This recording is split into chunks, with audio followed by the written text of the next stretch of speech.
I am at my Jerusalem Artichoke patch. I like these to die back quite a bit more than what they are right now, but I'd also like to have a feed for this weekend. So what I'm going to do is just harvest a few right here in this corner. I am not going to, I don't think, maybe, I don't know, get into the depleted soil artichoke bed experiment. I know there's going to be tubers right there, so I just want a handful for this weekend and to share with some of my coworkers. So I thought I'd bring you along. Okay, the first thing I'm going to do is I'm going to cut back a couple of the stalks. I don't know, just enough to grab onto. Got my old loppers here. That'll go in the compost pile. They are definitely not died back enough for me to harvest for the season, but that's okay. That's okay. I just want to dig some up. I am going to put my gloves on. I'm not afraid to get my hands dirty, folks. But when you live without running water, you have to haul it, and you're digging in the dirt. It's just a whole lot easier to put on some 9mm or 9mm, whatever you call that, gloves. So when you do wash your hands, you don't use so much water, right? So that's why. I'm not afraid to get my hands dirty, folks.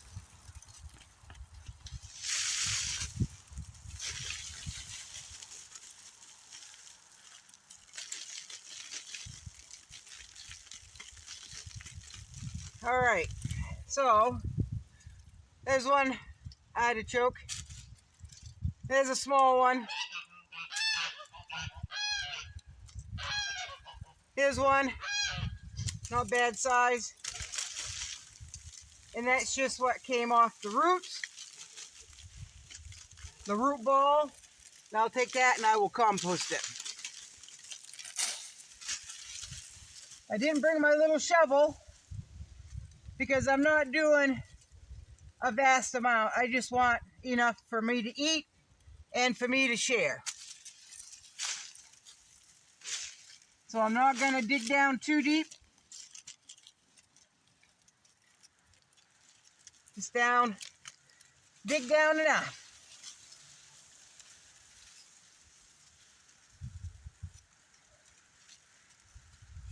Soil is dry, folks. We do need rain here. And I hope the rain doesn't come in the form of snow. But I know that's coming. I do. There's another one.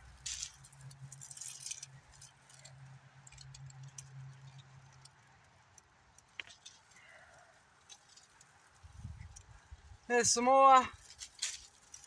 A small one. I'm going to put that right back in the hole for another plant next year. I've dug down probably 8 inches. And yeah, I can definitely feel some more down in. These tubers could go quite a few inches deep, folks. They also go out from the plant. So that's all I'm going to dig there. Just because this one's been getting in my way while I've been digging, I'm going to pull that one. That one doesn't have any tubers on the root ball. Short stalk.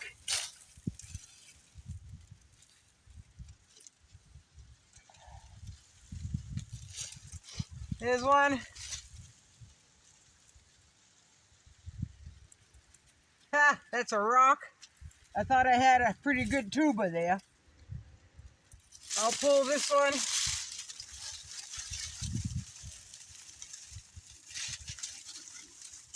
I planted these about a foot apart, I think. I think it was. Whoops, almost missed that one.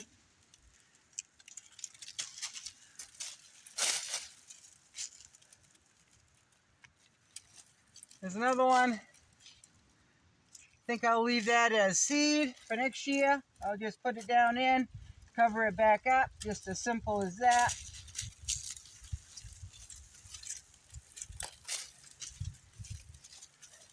Real small one, so it doesn't give me much hope for the bed behind me. I'm going to put that right in the ground. Small one. I'm going to put that in the ground. Ooh, almost went over backwards, folks.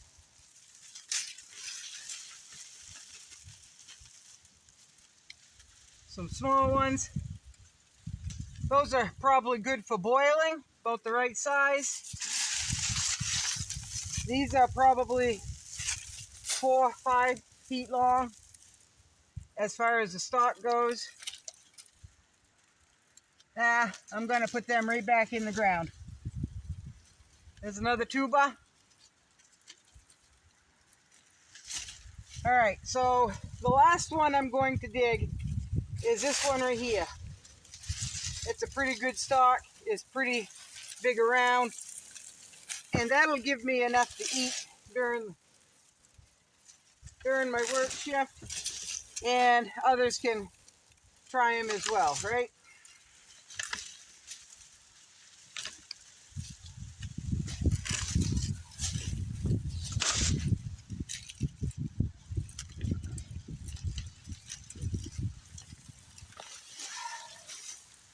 Alright, I don't know if you can see that, folks.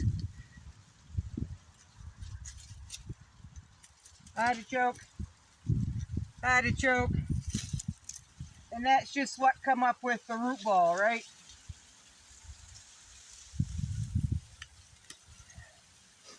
Artichoke. I don't know if you're seeing that. The sun is right in the lens. I'm going to put that right back in the ground.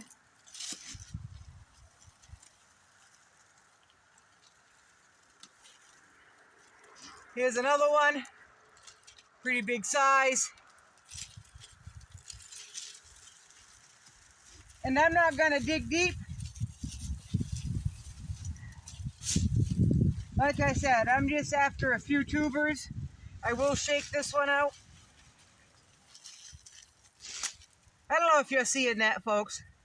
Let's just see what we've got that clung to the root system, the root ball, when I dug it out, well, when I pulled it out.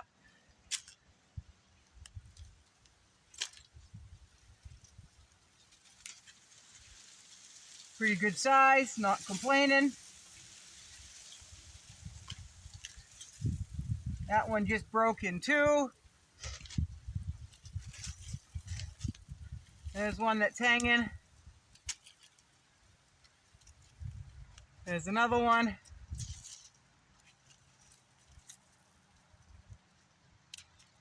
Right there. There's some more.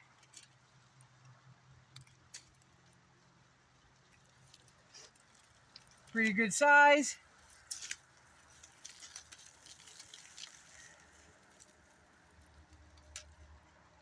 They're coming out pretty clean. Another one. A couple of smaller ones. I'm just going to bury right back up. A couple of real small ones. I'm just going to break off and put right back in the ground. So, that is enough for all I need for this weekend. And I'll take the small ones here and put them right back in the ground, right?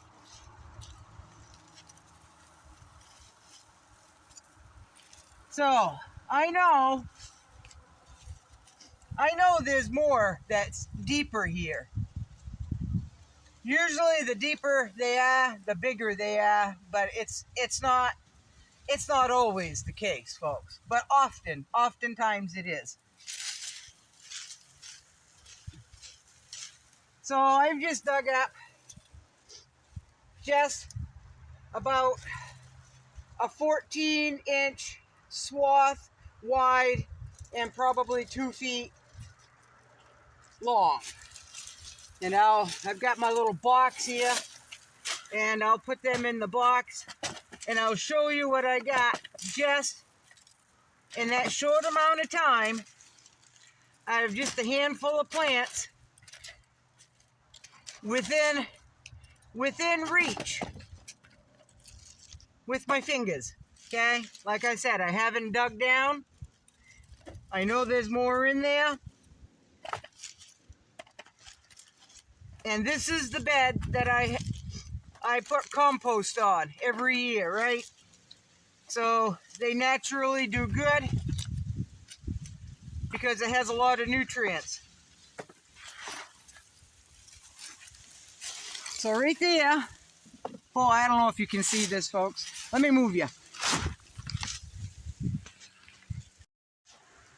All right, this time of day it's pretty hard to find a shady spot. But this is what I got just in that few minutes, just out of a handful of plants, and I did not gather them all. I did not dig any deeper than half of my hand is long, so 4 or 5 inches. So, whoops, just broke that off. But pretty good sized tubers. The frost has hit them. It hit them a couple of weeks ago, but the plants still have not died back all the way. So they're not as sweet as they will be. The longer you tend to leave them in the ground, the less gassy or the less disturbance your digestive system has. Some people are affected horribly. Some people are not affected at all. I'm one of those people that just are not affected by this as far as gassiness. So that's not bad. That's probably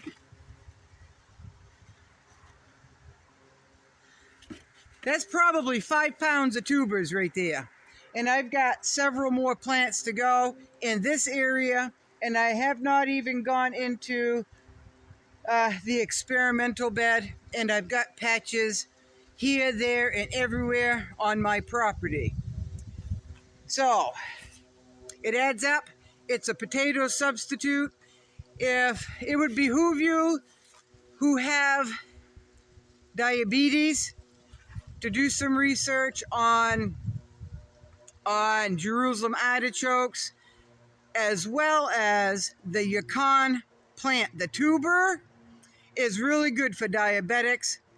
Okay, it's a potato substitute.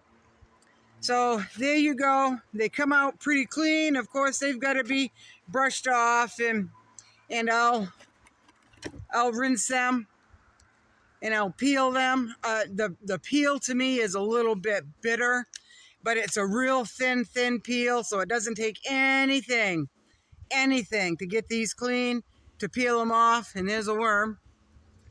You know your soil is good when you've got worms every time you move soil, right? That's part of the goal. So there we go, folks. There we go. And I might take, like this one here, let me put this box down.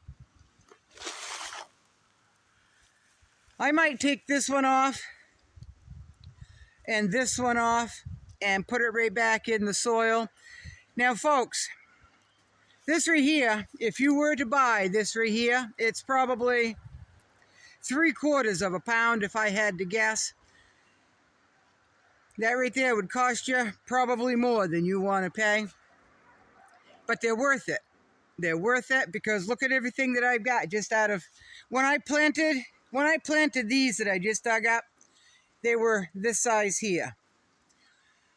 So that's good, right? But it's like a potato. If you plant these, you can plant the whole thing, which is what I do. I don't, just like my potatoes, I don't cut them up into smaller seedlings. There's an eye here and an eye there. I don't do that, folks. So you can take every one of these bumps and you could plant that, okay? And that'll give you another plant. So it likes loose, fertile soil, composty soil. It likes the full sun. It can grow in partial shade. It can also grow in clay, folks. You just might not get big tubers. It can grow in damp ground, not as well draining, right? But it can grow in a lot of soil varieties. They're also very pretty, and they're part of the sunchoke, they're part of the sunflower family. They're also called a sunchoke. They look like small miniature. They're as tall as a big sunflower plant, but the flower head is like a miniature sunflower. Okay, so you can have this growing and it looks like a plant, a decorative plant. But people who do not know, there's food underneath those plants, right? So it's kind of like food in disguise. So there you go. That's just one example, folks. All this, I'm going to take these two off. I'll plant those, and I'll take that off, and I'll take that off.